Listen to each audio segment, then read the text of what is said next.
여러분 안녕하세요. 금요일 점심 발칙한 뉴스 정혜림 아나운서입니다. 자유한국당이 서울교통공사에 채용비리가 있었다며 신이 나서 박원순 서울시장을 향해 총공세를 펴고 있습니다. 하지만 무려 고용 세습, 그것도 기획 입사라는 엄청난 폭로에 비해서 뚜껑을 막상 열고 보니 그 실상은 당황스러울 정도인데요. 목숨을 무릅쓰고 컵라면으로 끼니 때워가며 일하던 그 위험하고 값싼 일자리, 비정규직 노동자들이 정규직으로 전환된 게 그렇게 배가 아프던가요? 그냥 정규직 시켜주시기 싫은 게 아니고요. 그리고요, 진짜 채용 비리는 떨어진 사람도 권력으로 딱 붙어주는 강원랜드 같은 거 아닌가? 그거 같은 당 의원이라 잘들 아실 텐데 왜 이러실까? 오늘 발칙한 뉴스 이 이야기로 시작해봅시다.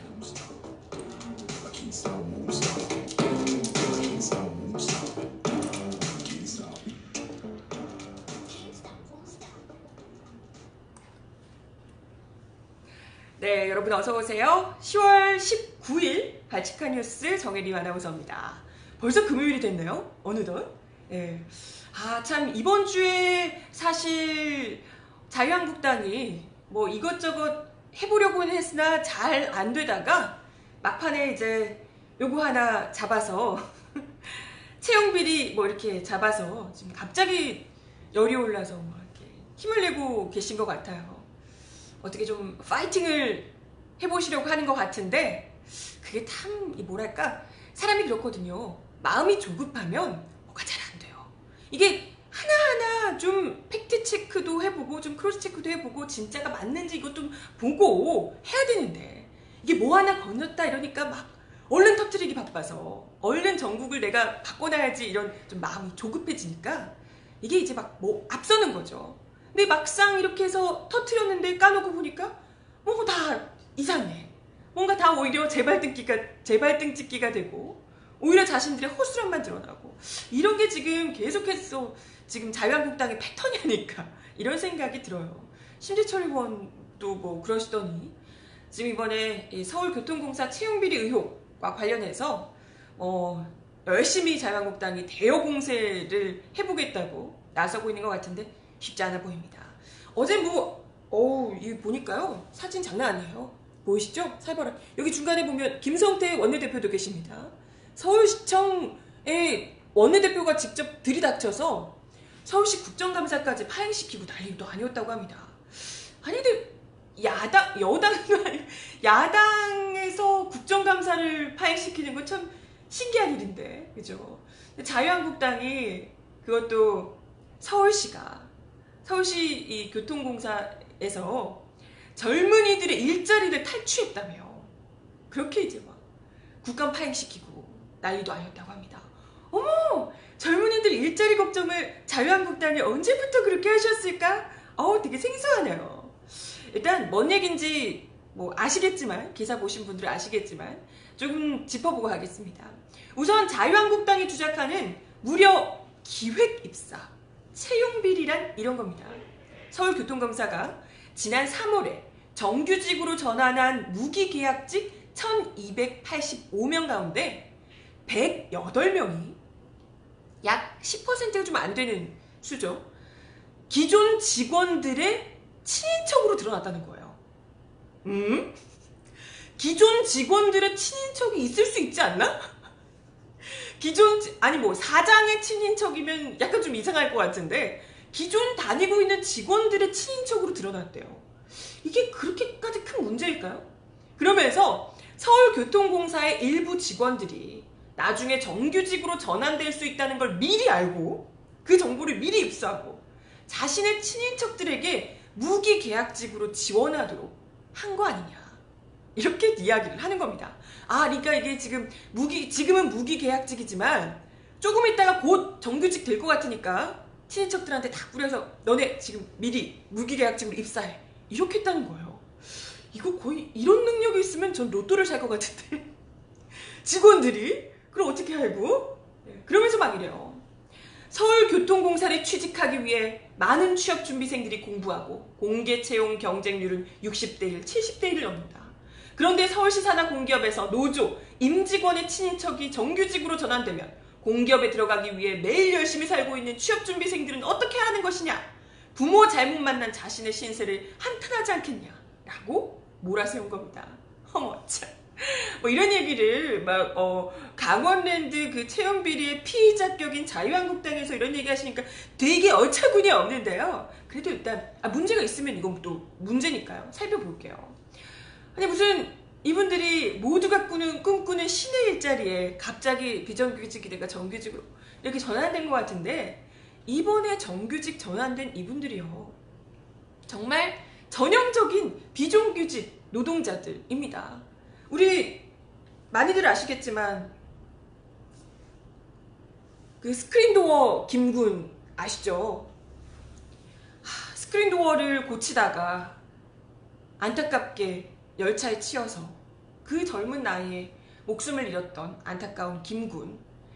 컵라면으로 끼니를 연명하며 정말 몸이 부서져라 일을 했지만 그것도 매일매일 그 위험 속에서 일을 했지만 그럼에도 불구하고 손에 쥐는 돈은 뭐 정말 그 박봉에 불과했던 그런 비정규직들.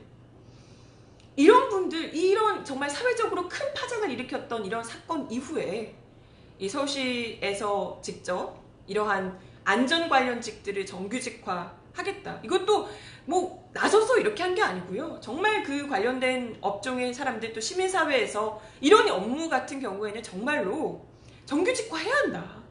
왜냐면 이런 업무, 안전 관련된 업무일수록 당사자들도 그렇지만 시민들의 목숨도 위험할 수 있는 부분이기 때문에 이런 부분들은 분명히 정규직화해야 한다. 굉장히 그 국민적인 여론이 이랬던 거잖아요. 그러면서 결국은 정말 어렵게 그 과정도 너무나도 지난했습니다. 그 어려운 과정을 통해서 겨우겨우 정규직화가 됐던 거거든요. 안전관력직을 중심으로 이런 비정규직들이 정규직화가 된 겁니다. 근데 그래요. 이분들이 너무나도 중요한 일을 하셨는데 그렇다고 해서 이분들이 하시는 일을 모두가 꿈꾸는 신의 직장이었나요? 너무나도 위험한 일이었고 게다가 박봉이었어요. 그런데 이 김군이 하는 일이 정말 70대1, 60대1 경쟁률을 가지고 그렇게 하고 싶어 했던 일이었던가요? 아니 모든 이 일이 안 좋은 일이다 이런 게 아니라요. 정말 목숨을 잃을 수도 있는 위험한 일이었고 정말 박봉이었고요. 어려운 일이었습니다. 그런 일이었기 때문에 사실 이 자리를 정규직화하자고 다들 이야기를 했고 공감대를 샀던 것이고 결국은 정규직화 된 거고요. 아니 근데 왜 이게 문제냐? 애초에 이게 왜 문제입니까? 그렇잖아요? 당연히 정규직화 해야 되는 부분을 정규직화 한 건데 아니 아까 뭐 정규직화 된 비정규직들 중에 그 직원들의 친인척이 많아서 문제다 이런 얘기하는데 진짜 웃기지도 않은 거죠. 이걸 미리 알고 정규직화 될 걸 미리 알고 김군 사태가 이렇게 커질 줄 미리 알고 김군 같은 안타까운 사고가 생길 줄 미리 알고 내다보고 돗자리 까셔야 되겠네. 그 정도 되면 그걸 미리 알아가지고 스크린도어 고치는 일 이런 안전 관련 업무를 정규직화 될 걸 미리 알고 기획 입사를 시켜요. 그 힘들고 어려운 일에 장난하냐고 진짜. 그 정도의 예지력이 있으면 아까도 얘기 드렸지만 저 같으면 로또를 샀겠어요. 장난하냐고. 애초에 정규직화를 그때는 상상하지도 못했던 상황에서 입사했던 분들이 대부분이고요. 이런 자리에 무슨 회사 직원들 중에 아는 친척이 있는 사람들이 1000몇 명 중에 100명 정도가 있더라는 게 무슨 상관이, 뭐 얼마나 대단한 권력인데요, 그게. 뭐 얼마나 대단한 지위를 가지고 있는데. 있어도 안 한다는 사람들이 더 많았을지도 모르죠, 오히려. 그때 당시에 무기계약직으로 있을 때, 비정규직으로 일할 때는. 그렇지 않겠습니까? 정규직화 될지 안 될, 그때는 될 거라고는 생각도 못 했을 텐데. 참. 게다가 또 오보까지 났다고 해요. 김용태 자유한국당 사무총장이 서울교통공사 전 노조위원장 김모 씨의 아들이 비정규직에서 무기계약직이 되고 이번에는 정규직이 됐다. 이렇게 폭로를 했다고 합니다. 아니 이게 사실이라고 해도 제가 말씀드리지만 그게 뭐가 문제냐라는 건데 아니 아무것도 안 하고 있다가 그냥 취업준비생이었는데 갑자기 정규직이 된다면 그게 문제가 있을 수 있겠죠. 근데 비정규직으로 있다가 무기계약직이 됐다가 이번에 정규직이 됐으면 그게 뭐가 문제냐 싶은데 이마저도 심지어 오보였다는 겁니다. 조선일보가 이와 관련해서 기사를 썼는데 아들이 교통공사에 특혜 취업을 했다는 의혹을 받는 사람이 전 노조 간부 5대 서울지하철 노조 위원장을 지낸 김모 씨라고 하면서 이제 이야기를 하는데요. 하지만 조선일보가 보도한 김 전 노조위원장은 서울지하철 5대 노조위원장 김연환 위원장이라고 합니다. 그런데 김연환 전 노조위원장 아들은 서울교통공사에 아예 입사한 적이 없다 그래요. 한 적이 없대요. 그리고 김연환 전 위원장은 끝내 해고자로 정년을 맞고 은퇴를 했습니다. 조선일보가 헷갈리는 이유는 김용태 자유한국당 사무총장이 지목한 김모 전 노조위원장이 아예 다른 사람이었기 때문이라고 하는데요. 이걸 받아서 마치 진짜 팩트인 것처럼 조선일보에서는 막 이렇게 하면서 썼는데 알고 보니까 그 사람 아들은 아예 그냥 뭐 입사한 적이 없어. 이렇게 돼버리니까요. 근데 이걸 보면서 또 이렇게 오보이고 이런 거는 나중에 고칩니다. 이런 거는 어디 귀퉁이 한 군데 살짝 들어가 있겠죠? 근데 마치 이게 사실인 것처럼 노조위원장의 아들이 뭐 특혜, 채용, 비리 이렇게 하면서 마치 그런 것처럼 이렇게 기사가 나오고 있다는 거예요. 진짜 너무나도 어이가 없는 이 오보고요. 오보도 오보고요. 이런 것들을 제대로 팩트체크조차도 안 해보고 기사를 쓰나 싶기도 하고요. 더 웃긴 건요. 자유한국당에서 문제를 삼은 두 사람이 있습니다. 이 두 사람의 경우에도 알고 보니 뭐 자격증도 없니 어쩌면 이렇게 얘기했지만 실제로 이 두 사람은 정상적으로 블라인드 채용을 통해서 정규직으로 이번에 입사를 하게 된 거고요. 심지어 자격증도 있으시다고 확인조차도 해보지 않고 이런 주장을 하냐라고 굉장히 답답해 하셨다고 합니다. 네. 그리고 뭐 이 두 분이 그 100명 중에 통합진보당 당원이었니 뭐 이런 얘기를 하고 있어요. 민주노총에서 공사를 장악하려고 기획입사시킨 거다 뭐 이런 얘기도 하고요. 아니 통합진보당 당원이면 아니 애초에 입사할 때 당적을 물어보나요? 무슨 당에 가입했냐고 물어봐요? 그걸 물어보면 그것도 문제고 그걸 물어봐서 당력 때문에 혹여라도 탈락이 됐으면 그것도 불법입니다. 아니 우리 대한민국에서 그런 건 아예 불법이죠. 말도 안 되는 거죠. 근데 마치 그걸 알고 통합진보당 당원을 알고 통합진보당 당원인 사람을 직원으로 뽑아야지 라고 했다는 것 같은 이 말도 안 되는 어처구니 없는 얘기부터 아니 그게 만약 가능한 거였으면 자유한국당은 앞으로 그냥 탈락시켰으면 좋겠어. 만약 가능한 거였으면 그랬으면 좋겠네요. 근데 그게 가능하지 않다는 거죠. 그게 불법이라는 겁니다. 그리고 무슨 아까 뭐 민주노총에서 공사를 장악하기 위해서 스크린도 말입니까? 스크린도어 관리하는 평직원 1명, 2명 입사시켜가지고 어느 세월에 공사를 장악해요. 더 웃긴 건 이미 서울교통공사 노조가 민주노총 소속이라는 거.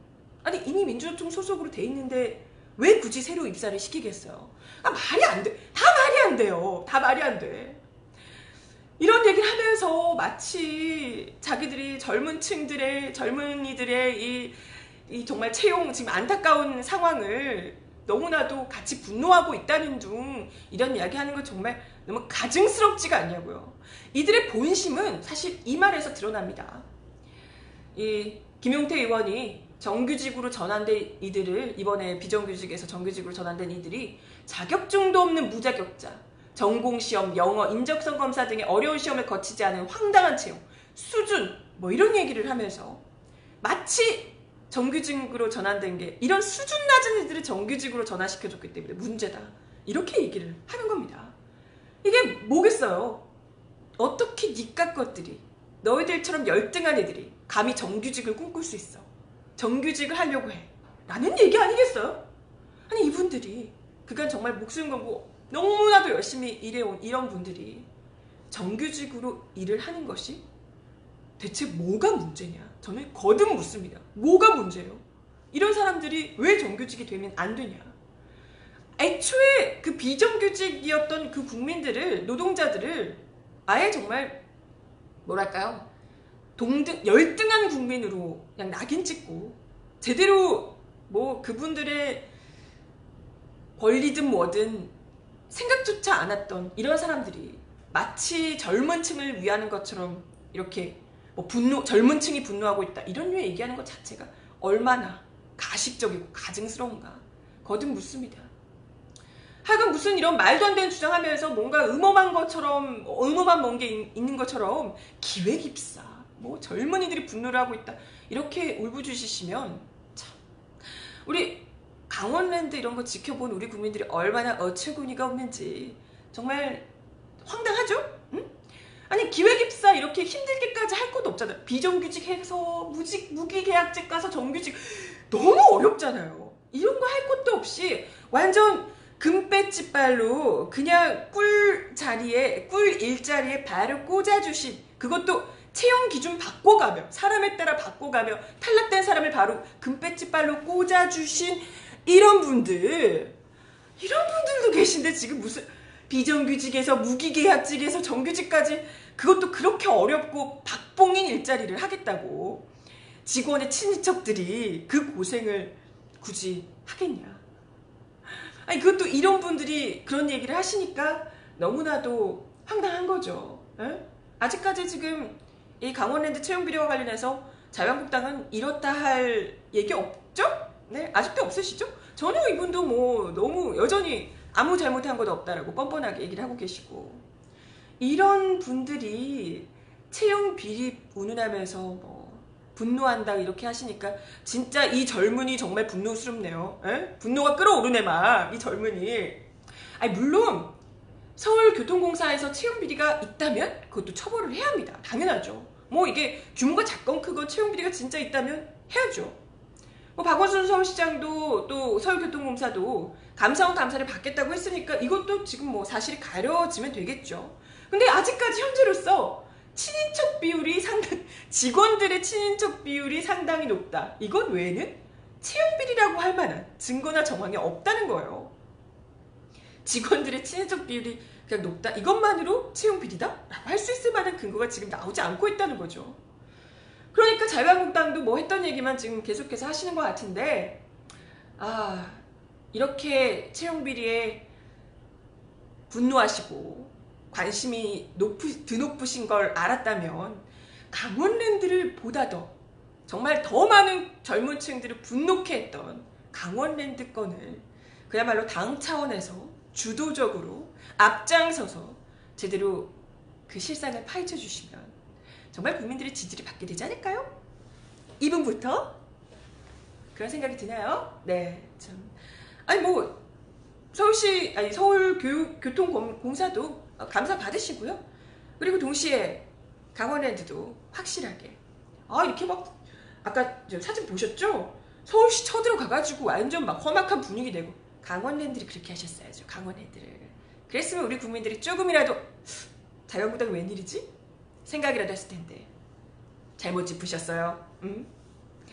네, 시간이 벌써. 다음 소식 전해드립니다. 개인적으로도 제가 굉장히 궁금했고 또 발칙한 뉴스에서 많이 이야기를 드렸던 두 지도자의 그야말로 세기의 만남 프란치스코 교황과 문재인 대통령의 만남에 대한 소식입니다. 프란치스코 교황이 18일 현지 시간으로 18일 바티칸 교황청에서 문 대통령으로부터 북한을 방문해달라는 김정은 북한 국무위원장의 의사를 전달받고 수락 의사를 밝혔다라는 소식입니다. 북한으로부터 공식 초청이 있으면 무조건 응답을 할 것이고 나는 갈 수 있다라고 북한의 방문 의사를 분명히 밝히셨다고 하네요. 야 진짜 이렇게 그냥 저는 약간 그래도 좀 이렇게 부드럽게 완곡한 어조로 얘기하거나 약간 뉘앙스를 그렇게 하거나 이렇게 하실 줄 알았는데 그냥 이건 뭐 완전 정통법으로 그냥 무조건 응답을 줄 것이고 갈 것이다 라고 정말 확실하게 얘기해 주시는 이 프란치스코 교황님. 심지어 여기 기사 제목에도 나와 있습니다. 네, 방북 공식 초청장 오면 무조건 응답 갈 수 있다 하면서 평화 프로세스 멈추지 말고 앞으로 나아가라 라고 문재인 대통령에게 한국 정부의 노력을 강력히 지지한다 라고 하시면서 멈추지 말고 두려움 없이 앞으로 나아가라 라고 응원해 주셨다는 겁니다. 이거 진짜 너무 정말 세상 가장 뭐랄까요? 가장 든든한 지지 아닌가요? 정말 간절히 프란치스코 교황의 어떤 지지와 응원의 이야기를 해주시길 바랐지만 생각했던 것보다 훨씬 더 직접적이고 더 적극적인 지지를 보내주신 것 아닌가. 진짜 감동스러워요. 그죠? 이런 교황님의 발언은 우리 정부의 노력을 지지한다 에다가 멈추지 말고 두려움 없이 나가라 이런 얘기. 앞으로의 남북관계 개선 또 한반도 비핵화 촉진 노력에 힘을 실어주는, 전 세계적으로도 이건 뭐 교황의 말씀을 좀 무시하기 어려운 정도의 파워가 있는 거잖아요. 그죠? 아마도 좀 큰 역할을 할 수 있지 않을까 이런 기대를 하게 되고 있습니다. 그러면 만약에 지금 교황께서 정말 방북 초청을 수락해서 바로 이제 뭐 김정은 위원장이 뭐 공식적으로 초청을 하거나 해서 진짜 방북을 하시게 된다면 한반도 냉전 종식의 그야말로 상징적인 사건이 될 거고요. 그리고 또 북한의 이런 좀 뭐랄까요, 개방, 국제사회로의 진입 이런 것에 아주 중요한 이 전환점, 계기가 될 것으로 보입니다. 그리고 이렇게 된 상황에서 북미 정상회담 같은 경우에도 좀 국제적으로 어찌됐건 좀 신뢰를 받는 속에서 진행될 수 있지 않을까. 좀 지지와 관심을 더 많이 받는 속에서 좀 속도감 있게 진행될 수 있지 않을까. 이런 기대를 하게 됩니다.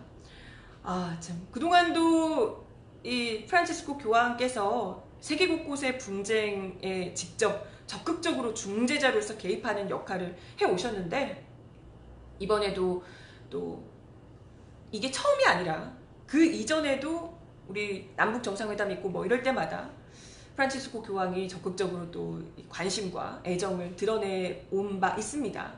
그렇기 때문에 이번 이런 교황님의 발언, 거기다가 그 이전에도 또 미사까지 또 굉장히 이례적으로 또 해주시고, 이런 것들이 굉장히 이 한반도 평화 프로세스에 그 어떤 것보다도 가장 든든한 지원군이 될 수 있지 않을까 이런 기대를 하게 됩니다. 이미 막 천군만 마를 등에 업은 것 같아요. 그죠?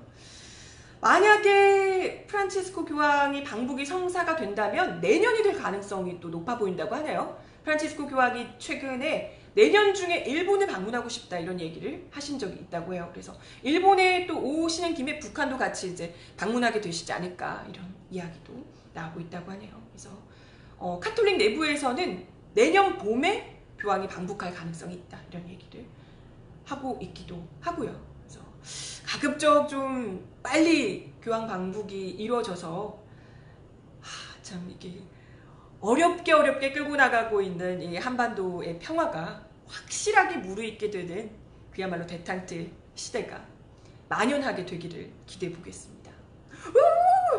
신난다. 네. 생각했던 것보다 너무 이 투샷 오래오래 기억에 남을 것 같아요. 그죠? 문재인 대통령과 프란치스코 교황 두 분의 이야기 전해드렸고요. 마지막 소식입니다. 이번 주에 제가 또 중점적으로 전해드리고 있는 소식, 한유총 관련된 소식인데요. 한유총에서 입장문을 냈습니다. 비리 유치원 지적은 가짜뉴스이자 정치선동이다 라고 입장문을 냈다고 합니다. 뚜둥. 이제는 막 가자는 건가? 어제 입장문을 냈는데요. 이 박용진 더불어민주당 의원이 교육청의 유치원 감사 결과를 실명 공개하면서 비리 유치원이라는 꼬리표를 달게 됐다. 비리라고 판단하려면 사법심사를 거쳐서 처벌되는 정도에는 이르러야지 단순한 행정착오를 비리로 매도해서는 안 된다.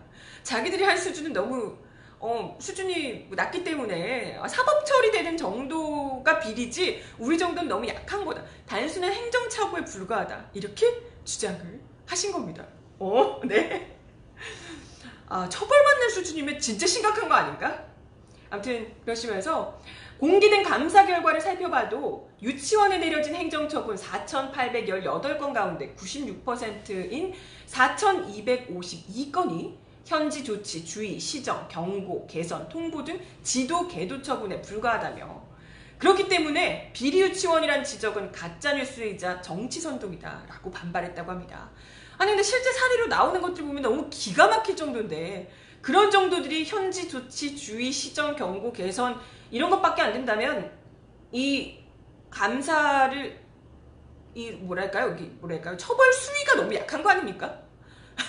처벌 수위를 그건 달리해야 될 문제인 것 같은데 처벌 수위가 약하니까 우린 죄가 없다 이렇게 얘기하시면 안 되지 않나요? 그것도 죄가 없다라고 얘기를 하실 것 같으면 애초에 16일에는 왜 국민들 앞에 송구하다고 얘기를 하셨을까? 처음에는 송구하다고 하더니 이제 와서 억울하다 이렇게 하시면 어떡하지? 에? 그러니까 좀 더 이런 부분들을 구체적으로 본인들이 억울하시다고 하니까 더 자세하게 좀 살펴보면 되는 거잖아요. 살펴보자고. 그러니까 그럼 되지 않나요? 드러난 사례들만 봐도 너무 기야말 누르시니까 좀 더 구체적으로 보면 되잖아요. 네, 뭐 본인들이 지원받는 누리과정비는 교사 인건비, 차량 운영비 등으로 사용하기에는 너무나도 부족하다며. 그러니까 돈 부족하다는 거예요. 그렇게 부족한데 어떻게 그렇게 여기저기 명품백도 사고 뭐도 사고 많이 하셨나? 네. 근데 이런 또 돈을 사적으로 사용한 경우도 이건 비리가 아니다.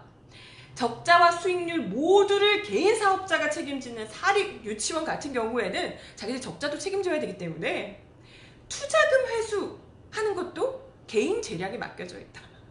자기들이 적자를 책임지기 때문에 그것도 책임지기 때문에 돈 들어오는 거 어떻게 쓰는지도 자기들 마음이라는 거예요.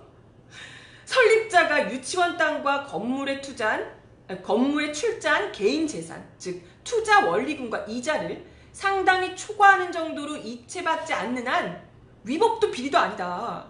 너무 지나치게 초과해서 받는 것 아니면 위법도 비리도 아니라는 거예요. 그러면서 설립자가 출연금을 회수하는 것, 내 투자한 돈을 회수하는 것, 이건 시장 민주주의와 시장 경제, 법치주의 원칙상 반드시 존중돼야 한다라고 이야기를 하셨다고 합니다. 근데 이게 지금 그걸 존중하는데요. 그걸 뭐 존중을 하는데 불법을 많이 저지르셔서 지금 문제인 거잖아요. 어제도 이야기 드렸던 뭡니까? 그거 뭐 자기 남편 부지의 땅에다가 어마어마한 사용료를 지불하면서 아이들 데리고 체험학습 한다고 하시고 막 이랬던 게 문제라는 거잖아요. 그죠? 이런 게 다 불법이니까 문제라는 건데 그러니까 불법이 어떤 부분이 있는지를 살펴보고 제대로 처벌받으시라. 그러니까 감사를 하자는 거죠. 제대로 된 감사를. 근데 뭐 지난 16일 기자회견에서는 이유를 막론하고 죄송하다라고 어쨌건 말이라도 그렇게 했는데 아예 분위기가 완전히 달라진 거죠. 우리가 뭘 잘못했냐. 이 정도면 비리 아니다. 핵심이 이거예요. 이 정도면 비리 아니다 라는 거예요. 참 그분들의 이 정도가 어떤 수준인지 참 그분들의 기준은 어딜까? 어느 정도 해야 비리인 걸까요? 참 궁금합니다. 뭐 수억 하시고 하시는 분들도 이 간부분들 수억 해 드시고 하셨던 분들 많으셨던 것 같은데 그 정도도 이 정도인가? 궁금하네요. 아무튼 뭐 각 시도 교육청과 교육부가 함께 사립유치원 전수조사에 나설 계획을 밝힌 상황이라서 이런 한유총과의 갈등도 점점 더 심화될 것으로 보입니다. 네, 참 마칠 시간이 다 됐습니다. 딱 맞게 끝나네요. 오늘도 발칙한 뉴스 함께 해주셔서 감사하고요. 벌써 금요일인데 주말도 잘 보내시고 발칙한 뉴스는 다음 주 월요일날 다시 오도록 하겠습니다. 여러분 그럼 월요일날 만나요. 안녕.